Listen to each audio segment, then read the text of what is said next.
Meanwhile, the head of the House contingent in the Commission on Appointments sees no problem for Bautista in getting the approval of the powerful body. So let's hear the details from Fred Yabang. The appointment of Presidential Commission on Good Government Chairperson Attorney Andres Bautista to replace former COMELEC Chairman Sixto Brillantes was welcome news in the House, especially for the Chairman of the House contingent to the Commission on Appointments, Congressman Melson and Sarmiento. Consensus of the majority that Bautista has all the qualifications to ensure the holding of clean and credible elections in 2016. It was the marching orders of the President to Bautista upon his appointment. Congressman Rufus Rodriguez, former Dean of San Sebastian's College of Law, cited Bautista's legal track record, his performance with the Presidential Commission on Good Government, and his stint as a law dean and professor. This outstanding achievement, I am very sure he can carry this as chair of the COMELEC. And I just him that let's proceed already with the bidding of the refurbishment or the repair of the 80,000 PCOS machine. Otherwise, we go back to manual, we go back to the dark ages of dagdag bawas. Sarmiento sees no major hurdle for Bautista to overcome before the Commission on Appointments. Bautista appears to have the vote of confidence from the ruling majority and even the minority. Natutuwa tayo sa pagpili kay bagong COMELEC Chair, Andy Bautista, as the Chair of the COMELEC. Lalong-lalo yung eleksyon at kailangan ang imahe ng COMELEC napaka-importante. Ang pagsiguro na yung parating na eleksyon ay nasa maayos, credible ang magiging resulta ng eleksyon, at naniniwala tayo sa leadership at managerial experience ni Andy Bautista to handle the COMELEC.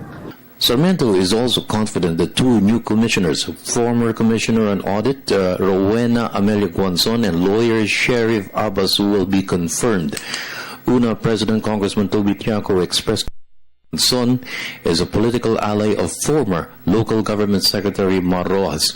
Sarmiento sees no reason for Tiaco to be wary since Guanzon is known to be a fair and just lawyer. May kapasidad din sa kanyang posisyon bilang commissioner, no? At naniniwala tayong paninindigan niya kung anong tama na nasasangayon sa batas at nakakasiguro tayong magiging neutral siya bilang isang commissioner. Tingnan niyan lahat ng mga bagay kung anong base sa merito, kung anong mga parating na mga isyong darating sa COMELEC. Top priority of Chairman Bautista and the entire poll body is the automation of the 2016 elections. It's a major concern of the House Committee on Electoral Reforms chaired by Congressman Ferdinand Castro. The Supreme Court nullified the COMELEC's contract with Smartmatic for the repair and refurbishment of 82,000 PCOS machines deployed for the 2010 and 2013 elections. Another 23,000 PCOS machines has to be secured to cope with the increase in voters' registration. It's part of the overall strategy to cluster voting precincts and solve congestions. The poll body will consider several options to ensure automated elections will proceed and prevent a return to manual elections. The first concern here is the number of PCOS machine, because the number of PCOS machine will determine the number of precincts that will have to be organized and created by the Commission on Election.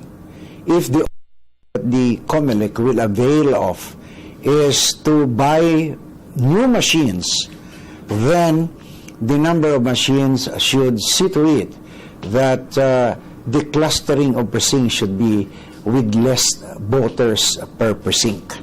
Because you know that more voters or congested voting during election gives political operators more opportunity to victimize the voters who have not voted yet, induce them to forgo the right of suffrage in exchange of certain considerations.